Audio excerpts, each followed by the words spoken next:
বাংলাদেশ সব জায়গায় বৈষম্য। আজকে বাংলাদেশের ছাত্ররা চাকরির জন্য প্রেয়ার করতে পারবে, তাদের বয়স থাকতে হবে 30।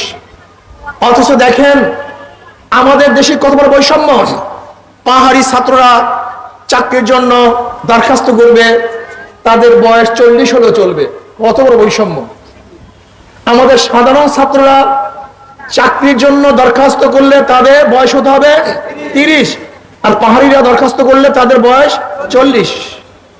আজকে মুক্তিযোদ্ধা কোঠায় যদি চাকরির জন্য আবেদন করে, তাদের বয়স সীমা 32, আর সাধারণ মানুষের বয়সসীমা 30। আজকে হাজারো দেশের মধ্যে 162টা দেশের মধ্যে চাকরির আবেদনের বয়সসীমা কোন দেশে 35, কোন দেশে 40, আর কোন দেশে কোনো বয়সসীমাই নেই। অথচ আমাদের দেশে সাধারণ ছাত্রদেরকে বেকার বানাবার জন্য আজকে লক্ষ লক্ষ ছাত্র বেকার, কারণ তাদের চাকরির বয়সসীমা 30। অথচ একজন ছাত্র যখন বুয়েট থেকে, মেডিকেল থেকে, ইউনিভার্সিটি থেকে বের হয়, তার বয়স হয়ে যায় 27 বা 28। তখন সে যদি 30 বছরের মধ্যে চাকরি আবেদন করতে হয়, চাকরি পাবে কিভাবে আমাকে বলুন তো? অবশ্যই চাকরির বয়স সীমা বাড়াতে হবে, কমপক্ষে 35 বছর করতেই হবে।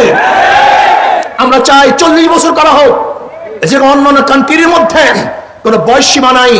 আমাদের দেশেও যদি বয়স সীমা না থাকে, তাহলে হাজারো হাজারো যুবকরা চাকরিজীবী হবে, আমাদের আর্থিক উন্নয়ন হবে। এবং আমাদের যেই সমাজগুলির মধ্যে দুর্ভিক্ষ চলতেছে, যারা বেকার থাকার কারণে চরিত্র খারাপ হচ্ছে, তাদের চরিত্র খারাপ হবে না, তাদের চরিত্র ভালো হয়ে যাবে। এই জন্য আপনারা কি মনে করেন চাকরির বয়সসীমা কত হওয়া দরকার? কমপক্ষে 35 থেকে 40। সবাই রাজি আছে ইনশাআল্লাহ? কে কে রাজি? হাত তোলেন। আমাদের বাংলাদেশের প্রত্যেকটা ছাত্রের চাকরির আবেদনের জন্য 35 থেকে 40 বছর বয়সের মধ্যে তারা আবেদন করতে পারবে, এইটা আমরা চাই।